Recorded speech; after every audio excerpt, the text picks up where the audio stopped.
Good morning students. आज हमारे पास हमारे लेसन नंबर 12 12th क्लास, जिसमें आज हम जो टॉपिक लेने जा रहे हैं हाइगेंस का तरंग सिद्धांत एवं तरंगार। हमारा टॉपिक है हाइगेंस का तरंग सिद्धांत एवं तरंगार। आपके पास अपना टॉपिक है। देखिए, सबसे पहले हम पढ़ेंगे हाइगेंस का तरंग सिद्धांत, तरंगार को हम बाद में नोट करते हैं। देखिए स्टूडेंट्स, प्रकाश तरंगों की व्याख्या करने के लिए कई वैज्ञानिक हमारे पास सामने आए थे, जिसमें न्यूटन था। न्यूटन ने कणिकीय सिद्धांत के आधार पर, कौन सा सिद्धांत? कणिकीय सिद्धांत के आधार पर प्रकाश तरंगों की व्याख्या की, जिसमें न्यूटन कहता है कि प्रकाश जो होता है जिसमें असंख्य, अदृश्य और अति सूक्ष्म आकार के कण विद्यमान होते हैं, जब ये कण वस्तु पर आपतित होते हैं तो वस्तु से टकराकर हमारे आंख में प्रवेश करते हैं, जिससे वस्तु हमें रंगीन दिखाई देती है। ये कण प्रकाश के वेग से सभी दिशाओं में गतिमान रहते हैं। इसके पश्चात लेकिन इस सिद्धांत की असफलता रही कि यह सिद्धांत कई भौतिक घटनाएं जैसे प्रकाश विद्युत प्रभाव रहा, अपवर्तन रहा की व्याख्या करने में असफल रहा। इसके पश्चात अपने पास आते हैं हाइगेंस ने प्रकाश तरंगों की व्याख्या करने के लिए तरंग सिद्धांत प्रस्तुत किया। हाइगेंस के तरंग सिद्धांत के अनुसार हाइगेंस ने बताया प्रकाश तरंगों की जो प्रकृति होती है वो अनुदैर्ध्य होती है। हम पॉइंट वाइज से नोट्स तैयार करते हैं स्टूडेंट। हाइगेंस कहता है कि प्रकाश तरंगों की जो प्रकृति होती है, प्रकाश तरंगों की प्रकृति अनुदैर्ध्य होती है, अनुदैर्ध्य होती है। ये स्टूडेंट हाइगेंस का सिद्धांत है, जो कि गलत है। प्रकाश तरंगों की जो प्रकृति वास्तव में अनुप्रस्थ होती है।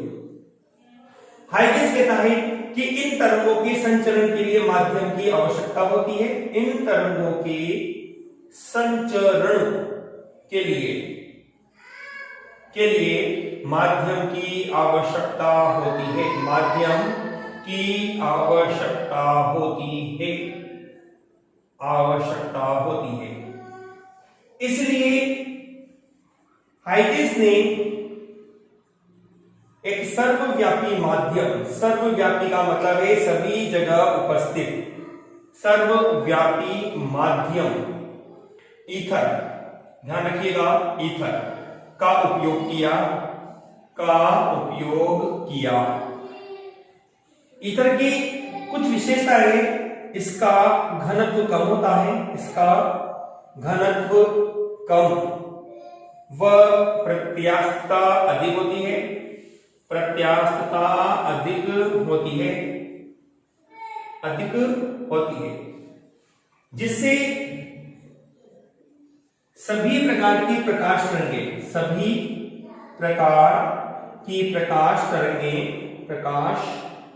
तरंगे इसमें आसानी से प्रवेश कर जाती है, या पारगमित हो जाती है, प्रवेश कर सकती है।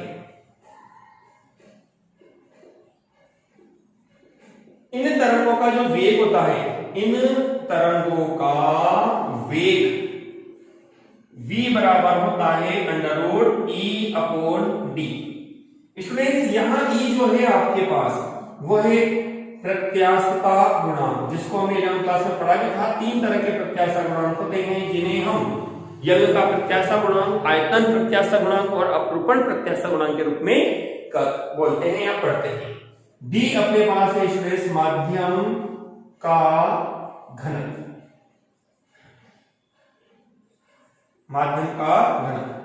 ठीक है स्टूडेंट्स। इस तरह से हाइगेंस की ये परिकल्पना हमारे पास थी, जिसके आधार पर हाइगेंस प्रकाश तरंगों की व्याख्या करने के लिए तरंग सिद्धांत प्रस्तुत करता है। हाइगेंस के द्वारा जो सिद्धांत दिया गया था उसका नाम आपके पास है तरंग सिद्धांत। चलिए स्टूडेंट्स, अब कुछ इंपोर्टेंट पॉइंट इस टॉपिक में जो आपको याद रखने हैं विशेष तौर से, उनको ध्यान दीजिए। सबसे पहले तो हाइगेंस कहता है प्रकाश तरंगों की जो प्रकृति होती है वो अनुदैर्ध्य होती है। लेकिन ये वास्तव में अनुप्रस्थ है, हम आगे डिस्कस करते हैं इसको। इन तरंगों के संचलन के लिए हाइगेंस कहता है माध्यम चाहिए, और उसने माध्यम लिया ईथर। कौन सा माध्यम लिया ईथर स्टूडेंट्स? जल्दी जल्दी आप जवाब अपने कमेंट बॉक्स में डालते भी रहिए स्टूडेंट्स। ईथर इसकी विशेषता के रूप में बोला गया, इसका घनत्व कम होता है, इसकी प्रत्यास्थता अधिक होती है, ठीक है ना। ऐसे माध्यम में जो प्रकाश तरंगों का वेग होता है, उसने हाइगेंस ने निम्न सूत्र के द्वारा आपको दिया, v बराबर √E/d के रूप में। देखिए स्टूडेंट्स, इसके बाद हाइगेंस का द्वितीय तरंगिकों का सिद्धांत आता है, लेकिन आपकी बुक में कर क्या रखा है उसने? हाइगेंस के तरंग सिद्धांत में ही उस द्वितीयक तरंगिकाओं के सिद्धांत को शामिल किया गया है। हम थोड़ा सा इसको चेंज करते हैं।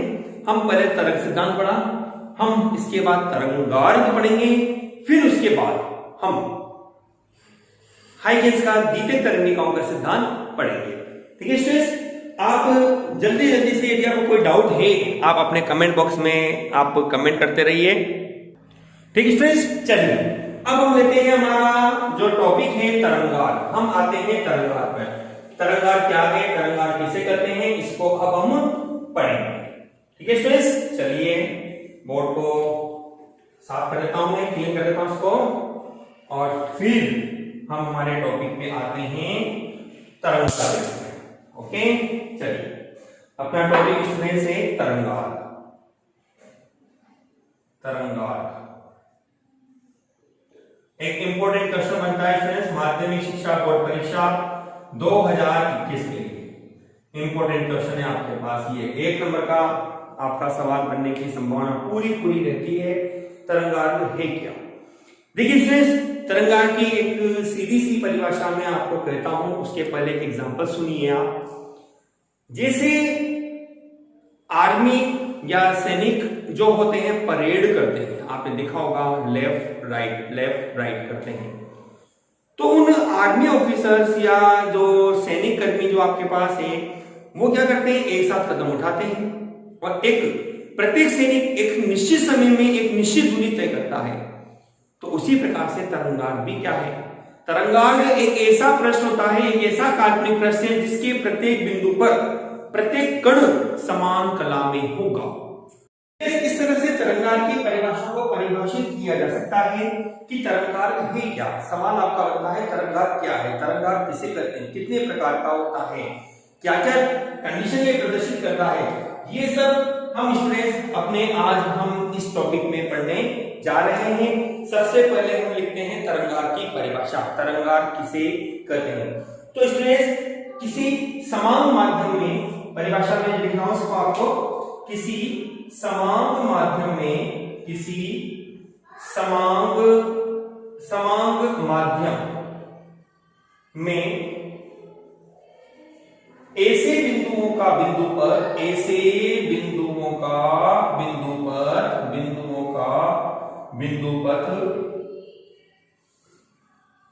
जिस पर प्रत्येक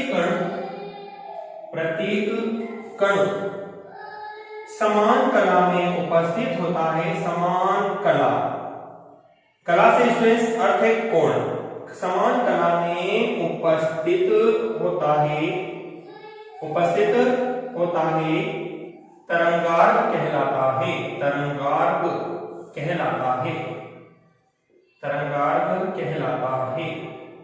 ठीक है स्टूडेंट्स, दोबारा से परिभाषा सुनिए। किसी समांग माध्यम, समांग का अर्थ है एक समान माध्यम, मतलब बार बार माध्यम परिवर्तित नहीं होना चाहिए, एक जैसा माध्यम आपके पास होना चाहिए। जैसे माध्यम वायु है तो उस माध्यम की उपस्थिति में, माध्यम जल है तो जल की उपस्थिति में, दोनों में हम तुलना करते हैं तो तरंगार्क एक जैसा नहीं होगा, एक समान दूरी तय नहीं करेगा। ठीक है ना स्टूडेंट? तो हमने कहा किसी समान माध्यम में ऐसे बिंदुओं का बिंदु पर जिस पर प्रत्येक कण समान कला में होता है तरंगार्क कहलाता है। ठीक है ना? इसको आप थोड़ा चेंजेस कर सकते हैं। समान कला में होता है ऐसे बिंदुओं के बिंदु पथ को, आप ये लिखें इसको, ऐसे बिंदुओं के बिंदु पथ को, ऐसे बिंदुओं के बिंदु पथ को तरंगार्क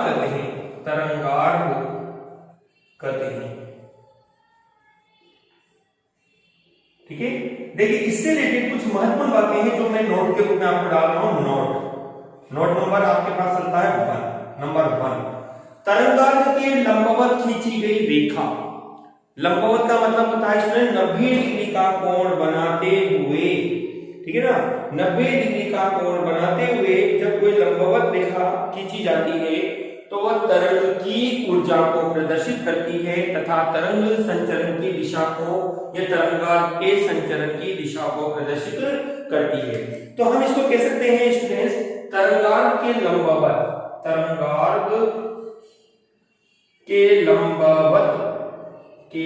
लंबवत खींची गई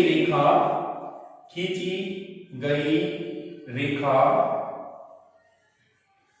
तरंग संचरण की दिशा को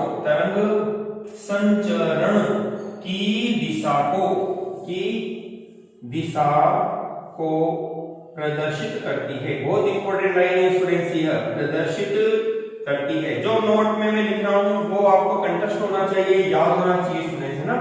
पहला पॉइंट के रूप में मैंने कहा तरंगार्थ के लंबवत जो रेखा आप खींचते हैं वह तरंग संचरण की दिशा को व्यक्त करती है और इस रेखा को ही स्टूडेंट तरंग या तरंगिका या किरण के नाम से भी स्टूडेंट जाना जाता है।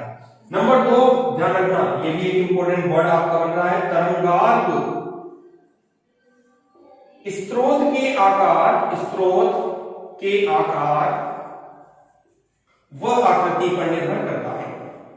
आकार व आकृति पर निर्भर करता है। देखिए स्टूडेंट्स, अभी हम आगे बढ़ने जा रहे हैं तरंगार्थ के प्रकार। तो वहां पर हम डिस्कस करेंगे कि तरंगार्थ कितने प्रकार के होते हैं। ये तरंगार्थ के जो प्रकार होते हैं, यह इनका जो निर्माण हुआ वो इसी घटना के आधार पर हुआ, स्रोत के आकार और आकृति के कारण ही। इसलिए हमने कहा जो भी तरंगार्थ बनेगा उस तरंगार्थ का जो निर्माण होगा वह डिपेंड करता है स्रोत के आकार और आकृति के रूप में। ठीक है स्टूडेंट्स, आपके पास तरंगार्थ से संबंधित जो अपने दो महत्वपूर्ण बातें लिखी है, नंबर 3 पॉइंट के रूप में लेते हैं अपन तरंगार्थ के प्रकार।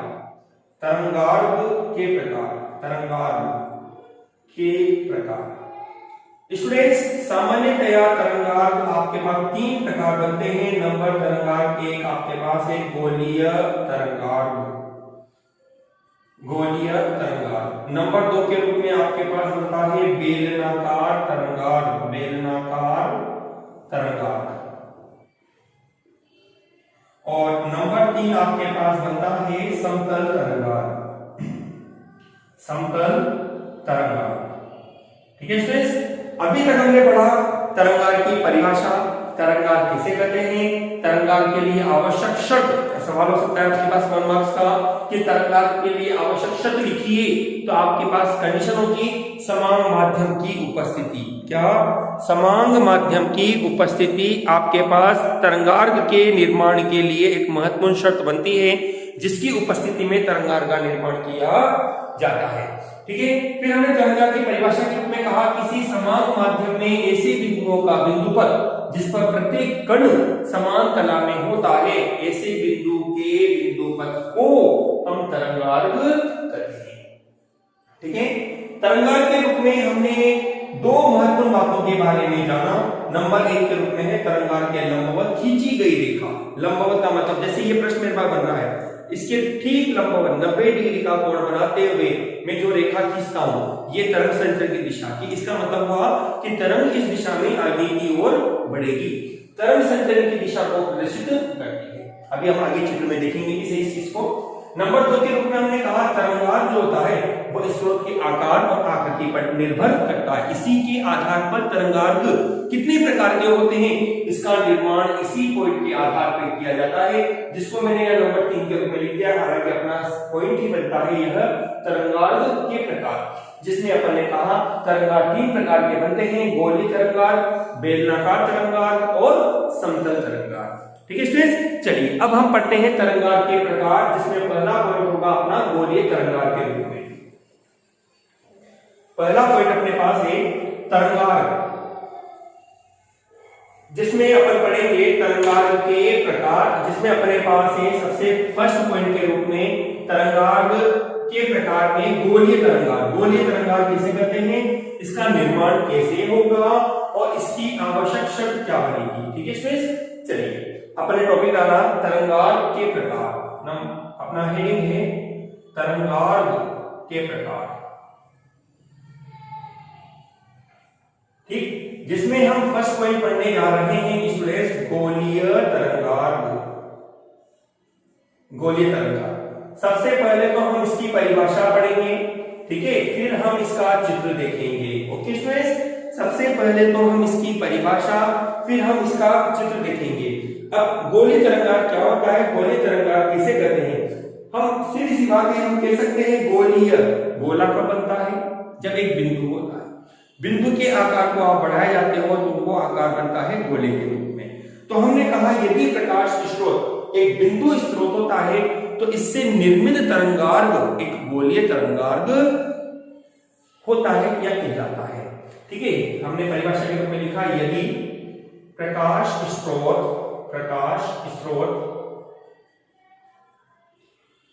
गोलीय या एक बिंदु स्रोत होता है, एक बिंदु स्रोत होता है तो इससे निर्मित तरंगार्ग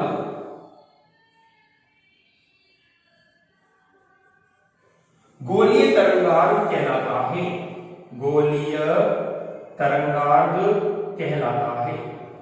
दोबारा से फिर सुन लीजिए स्टूडेंट्स, हमने लिखा है बोर्ड पे, अभी मैं चित्र भी बताता हूं उसको आपको।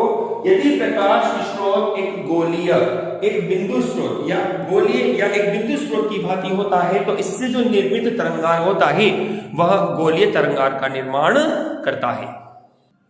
ठीक है स्टूडेंट्स, यदि देखिए स्टूडेंट्स, यदि हम एक बिंदु जो कि हमारे पास प्रकाश स्रोत है या गोलीय स्रोत हमारे पास है को केंद्र मानकर जब हम गोला बनाते हैं तो वो गोला ही गोलीय तरंगार का निर्माण करता है। ठीक है, ये सभी दिशाओं में संचरित होती है। जिस तरह से गोला में त्रिज्याएं होती है, त्रिज्या केंद्र से परिधि की दूरी होती है, केंद्र से परिधि की दूरी आपके पास असंख्य रूप में हो सकती है, तो उसी प्रकार से जब आप केंद्र से परिधि की दूरी को आप मिलाए जाओगे वह एक किरण का रूप लेती है और ये किरण ही आपके पास गोलीय तरंगार का निर्माण करती है। देखिए इसके चित्र को अपन बनाते हैं, चित्र बनाया जा सकता है इसका। जैसे मेरे पास एक बिंदु स्रोत बनता है, यह मैं इधर बनाता हूं चित्र आपको, एस बिंदु स्रोत है मेरे पास में। ठीक है, यदि मैं इसको केंद्र मानता हूं और केंद्र मानकर विभिन्न त्रिज्या के वृत्तीय रूप बना देता हूं इस तरह से, ये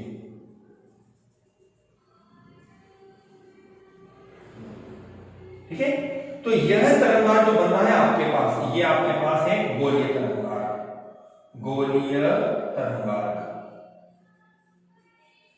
ठीक, और केंद्र से जब आप इन किरणों को मिलाते हैं ये विभिन्न किरणें आपके पास बनती है, जैसे कि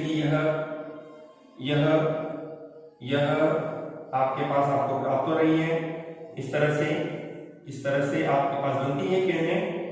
इनको हम कहते हैं किरण या तरंगिका, ये कहलाती है आपके पास किरण, इनको आप तरंगिका भी कह सकते हैं, तरंगिका।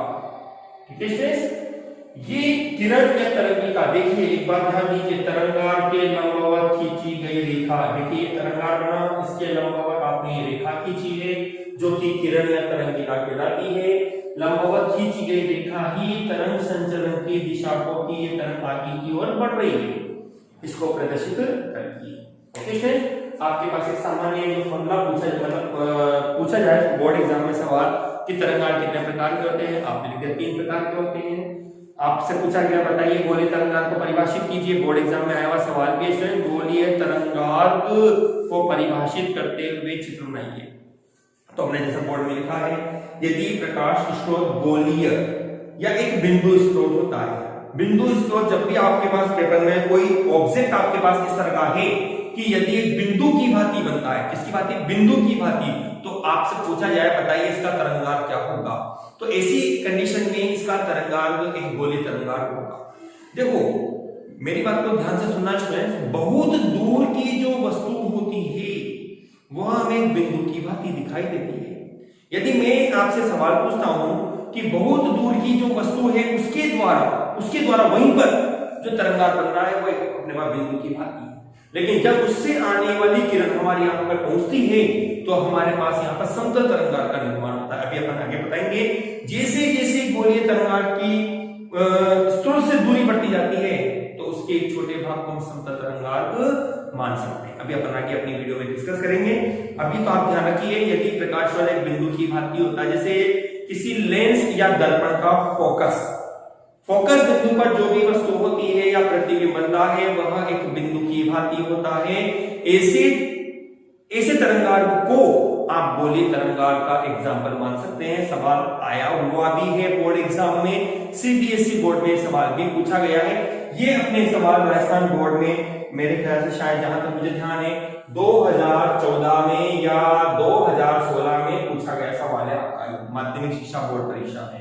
ठीक है ना स्टूडेंट, ये अपने पास बनता है गोलीय तरंगार। इसके बाद अपने पास बनता है नंबर 2, जिसको हम कहते हैं बेलनाकार तरंगार। नंबर 2 पॉइंट क्वेश्चन में यहां लिख रहा हूं आपको, बेलनाकार तरंगार। बेलनाकार तरंगार, अब इसकी भी डेफिनेशन अपने को ध्यान रखनी है कि बेलनाकार तरंगार किसे कहते हैं। ठीक है, इसका किरण चित्र मतलब कि इसका चित्र क्या बनेगा, कैसे बनेगा आपको, तो उसको भी आप यहाँ पर ध्यान रखिए। ठीक है, इसकी परिभाषा के रूप में अपन कह सकते हैं जब प्रकाश स्रोत एक रेखीय आकार या स्लिट आकार का होता है तो उससे निर्मित तरंगार बेलनाकार तरंगार कहलाता है। हम कहेंगे यहाँ पे जब प्रकाश स्रोत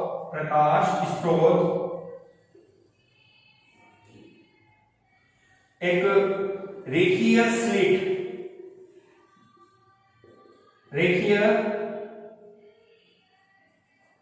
स्लिट आकार का होता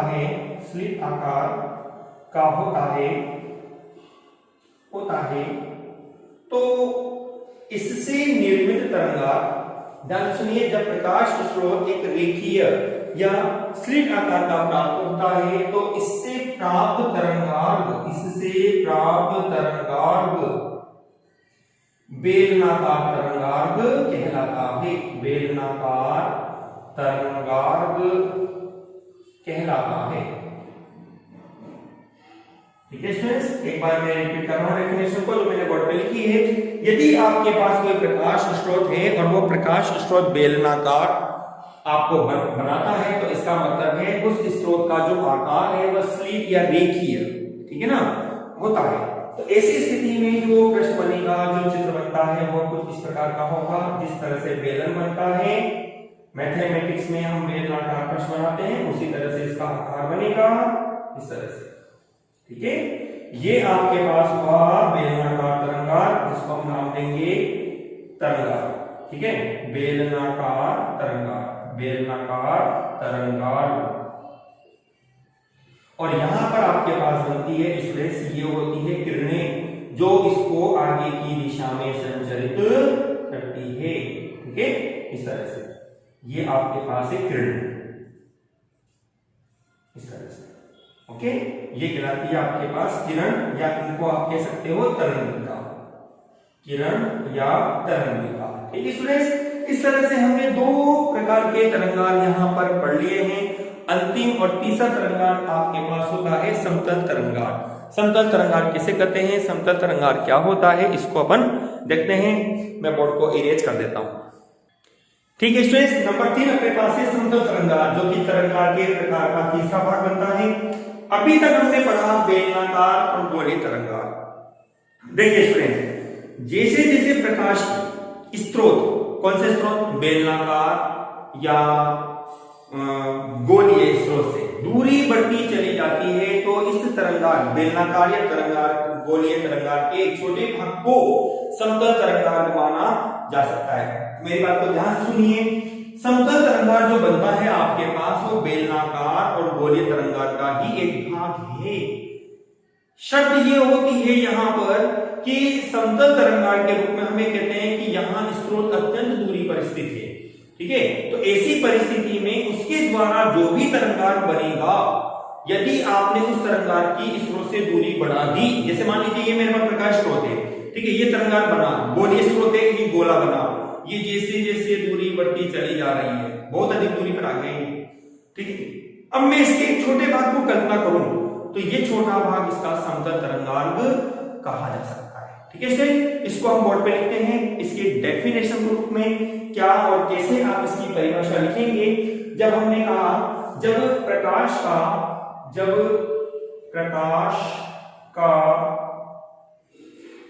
मतलब जो तरंगार्ग आपके पास बना हुआ है, ठीक है ना, बिंदु स्रोत प्रकाश का बिंदु स्रोत या रेखीय स्रोत, रेखीय जो कि एक बेलनाकार, ये बिंदु होता है गोलीय तरंगार, गोलाकार तरंगार। इस रेखीय स्रोत बहुत अधिक दूरी पर स्थित होता है, रेखीय स्रोत बहुत अधिक दूरी पर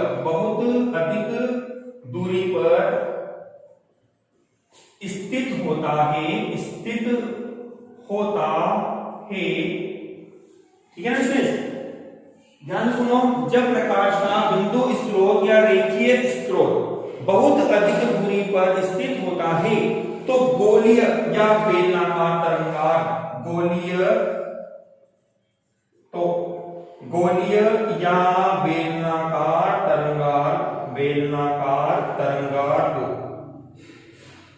तरंगार का आकार बढ़ जाता है, जिसके एक छोटे भाग को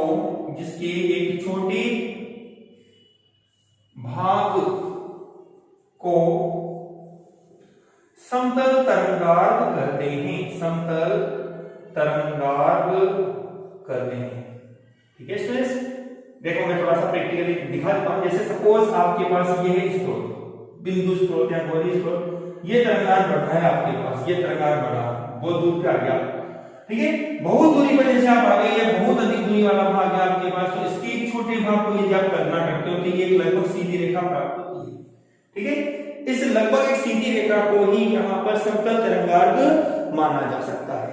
यदि हम इसकी किरण चित्र को देखते हैं तो किरण चित्र आपके पास बनेगा कुछ इस तरह से, किरण चित्र के रूप में देखिए। किरण चित्र में हमने कहा ये समानांतर प्रकाश किरणें हैं जो बहुत दूरी से कोई प्रकाश स्रोत है उससे हमें प्राप्त हो रही है।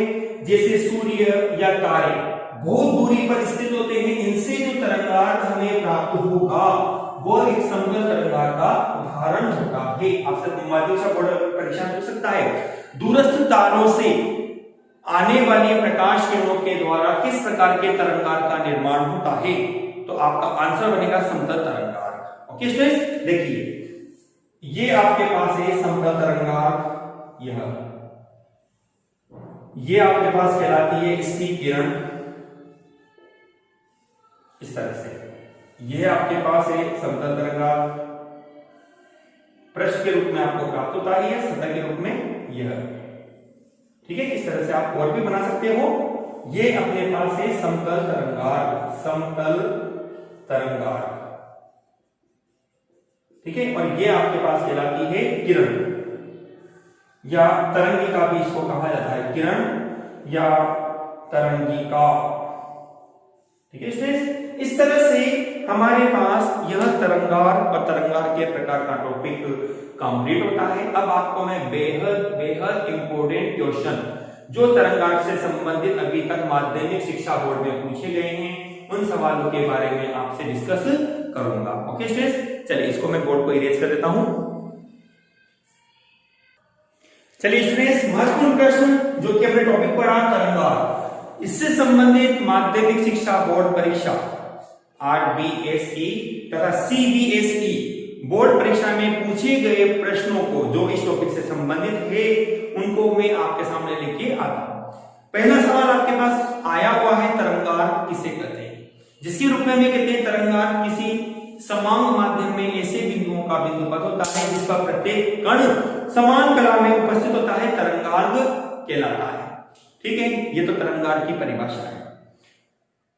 अगले सवाल के रूप में पूछा गया है तरंगार्ग कितने प्रकार के होते हैं, नाम लिखिए। एक नंबर का सवाल आया हुआ है, ज्यादातर इस टॉपिक से संबंधित चाहे वो सीबीएसई बोर्ड रहा या आरबीएसई बोर्ड रहा, एक नंबर का ही सवाल आया है। तरंगार 3 प्रकार के बनते हैं, जिन्हें हम गोलीय, बेलनाकार और समतल तरंगार के नाम से जानते हैं। अपने आरबीएससी में पूछा गया सवाल है, सीबीएसई में, दोनों में यह सवाल आया हुआ है, गोलीय तरंगार किसे कहते हैं, इसका आवश्यक चित्र बनाइए। तो स्टूडेंट्स, हमने कहा गोलीय तरंगार का निर्माण करने के लिए एक प्रकाश स्रोत, बिंदु स्रोत होता है या गोलीय स्रोत होता है। तो इससे जो तरंगार निर्मित होता है उसे हम गोलीय तरंगार के नाम से जानते हैं। गोलीय तरंगार के रूप में हमें सकेंद्रीय वृत्ताकार रेखाएं प्राप्त होती हैं, जिनके लंबवत खींची गई रेखा तरंग संचरण की दिशा को व्यक्त करती है। स्टूडेंट्स, सवाल माध्यमिक शिक्षा बोर्ड परीक्षा में कुछ और आए हुए हैं जो सीबीएसई बोर्ड को बिलोंग करते हैं।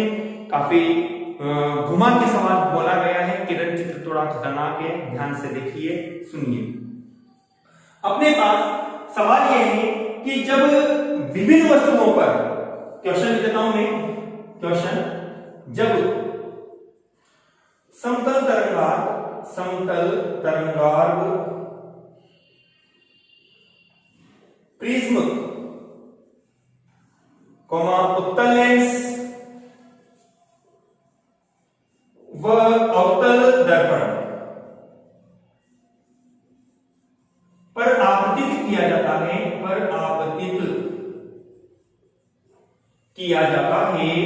किया जाता है, तो इससे निर्मित तरंगार्ध, इससे निर्मित तरंगार्ध किस प्रकार का होगा, किस प्रकार का होगा, चित्र बनाइए। ठीक है, मैंने हालांकि अलग अलग सवाल पूछा गया, कभी प्रिज्म के लिए, कभी उत्तल लेंस के लिए, कभी अवतल दर्पण के लिए। मैंने तीनों सवाल आपको एक साथ ही ले दिए इसमें। सबसे पहले मैं लेता हूं प्रिज्म के लिए। ठीक है स्टूडेंट्स, चलिए किरण चित्र ध्यान देना है आपको। जैसे उदाहरण के तौर पर हमारे पास है यह प्रिज्म, ओके, यह हमने एक समतल तरंगार्ध को इस पर आपतित किया। समतल तरंगार्ध अपने पास, देखो इस पर असंख्य कण है, हमने कुछ कणों का चुनाव कर लिया। ये प्रत्येक कण चूंकि तरंगार्ध है, प्रत्येक कण समान कला में होगा। प्रिज्म के आकार को अपन देखते हैं कि ऊपर वाला जो भाग है कम सकरा है, ये वाला भाग अधिक सकरा है, ये वाला भाग अधिक सकरा है। क्योंकि ये माध्यम विरल है, ये माध्यम सघन है।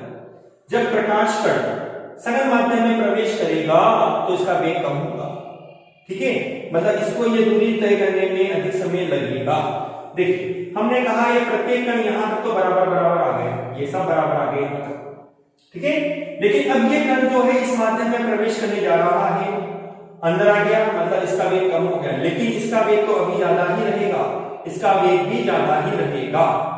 हमने कहा ये कण और आगे आया, माध्यम सघन है, इसकी तुलना में इस कण का वेग अंदर आ गया, और ये बाहर है, इसके वेग को अपन यहां बढ़ा। ये कण और आगे आया, ये कण भी और आगे आएगा, ये कण यहां पर आ चुका, बाहर निकल चुका, क्योंकि इसके द्वारा एरिया कम है, ये एरिया बढ़ रहा है। ये कण माध्यम बाहर में आया, ये कण यहां पर है, ये कण यहां पर है, ये कण और बाहर आया, ये कण अपने पास सतह पे आ गए, ये अभी, लेकिन ये कण अंदर ही है। ठीक है, ये कण अपने पास बाहर है, ये भी बाहर है, और ये अपने पास आ जाता है सतह पे। ये कण अपने पास और बाहर, ये कण और बाहर, ये कण अपने पास बाहर। यदि मैं इनको मिला देता हूं इस तरह से, ठीक है, तो ये आपके पास जो तरंगार्ध प्राप्त हो रहा है वो आपतित तरंगार्ध की तुलना में झुका हुआ प्राप्त हो रहा है। तो हमारा आंसर बनेगा इसका आपतित तरंगार्ध की तुलना में, आपतित तरंगार्ध की तुलना में यह कुछ झुका हुआ प्राप्त होगा, कुछ झुका हुआ प्राप्त होगा। ठीक है स्टूडेंट्स, नंबर 2 आपके पास बनता है उत्तल लेंस। चलिए उत्तल लेंस क्या बनाते हैं स्टूडेंट्स, उत्तल लेंस क्या कहते हैं, ये है आपके पास उत्तल लेंस। ठीक है, उत्तल लेंस की विशेषता होती है बीच में से मोटे और किनारों से पतले होते हैं। हमने समतल तरंगार्ध लिया, आपतित किया। अब जैसा कि आप जान चुके हो कि इसके जो ये वाला भाग है इसका एरिया कम है और ये वाला भाग एरिया ज्यादा है, तो ये भाग क्योंकि अभी सारी कहते हैं इसको, तो आपके पास यह कुछ इस तरह से फोकस की ओर अभिसारित होता हुआ आपको प्राप्त होगा। मतलब कि इसका जो बिंदु है ना वो कहां बन रहा है, फोकस बिंदु पर। ठीक है, आप यूं भी कह सकते हो, देखो ध्यान देना, मैं एक ट्रिक और बता दूंगा आपको। यदि हम इन किरणों को आगे बढ़ाते हैं स्टूडेंट्स, तो ये देखिए आप, ये आपको ऐसा प्रतीत हो रहा है ये प्रकाश किरणें कहां से आ रही है, अनंत से, बहुत दूर से आ रही है। और जैसा कि मैंने आपको कहा, बहुत दूर से जो तरंगार निर्मित होता है वह एक समतल तरंगार है यह।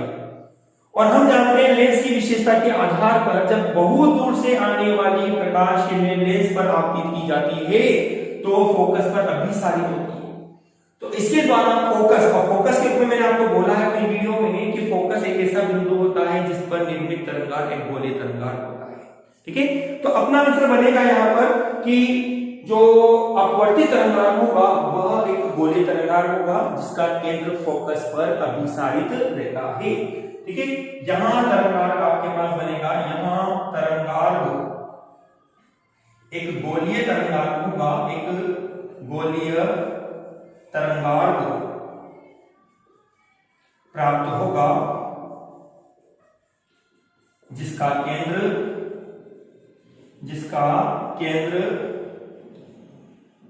लेंस के फोकस पर, लेंस के फोकस पर अभिसारित रहता है, अभिसारित रहता है। ठीक है स्टूडेंट्स, इस तरह से हमारे पास यह नंबर 2 पॉइंट पूरा होता है।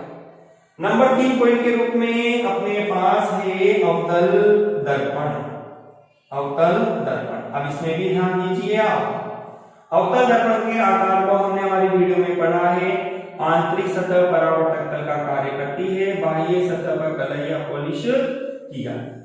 हमने यह समतल तरंगार को इस पर आपतित किया इस तरह से। ओके, अब आप जैसे कि जानते हैं टकराकर, ठीक है ना, समझ गए मतलब आप, है ना। तो हमने इसके पृष्ठ को इस तरह से, क्योंकि ये भी एक कंडेंसर की स्थिति को दर्शा रहा है, तो आपके पास यह तरंगार एक फोकस पर अभिसारित होगा। सेम ये जो आंसर हमने लिखा है वही आंसर यहां बनेगा। आपको केवल लेंस की जगह दर्पण शब्द को शामिल करना है। ठीक है स्टूडेंट्स, इस तरह से मैंने आपको ये माध्यमिक शिक्षा बोर्ड परीक्षा में आए पुराने सवालों को बताया है।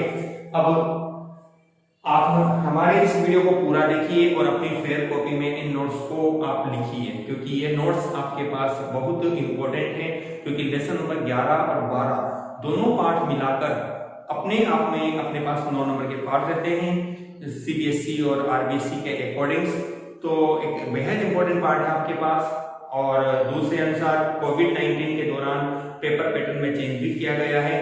तो इस दृष्टि से आपके पास इन लेसन नंबर 11 और 12 की इंपॉर्टेंस ज्यादा हो जाती है। ठीक है स्टूडेंट्स, आई होप आपको वीडियो अच्छी लगी होगी। आप वीडियो को लाइव जब देखते हो तो प्लीज स्टूडेंट्स आप ज्यादा से ज्यादा कमेंट करिए। ठीक है, ज्यादा से ज्यादा कमेंट करिए, ज्यादा से ज्यादा शेयर कीजिए। और बीच बीच में आप ड्रॉप करके चले जाते हो, मतलब वाली बात नहीं रहती है, आपका लिंक टूट जाता है। वीडियो को आप पूरा कंटिन्यू अवश्य देखिए। ओके स्टूडेंट्स, हमारे चैनल को ज्यादा से ज्यादा शेयर और सब्सक्राइब अवश्य करिए। Thank you students.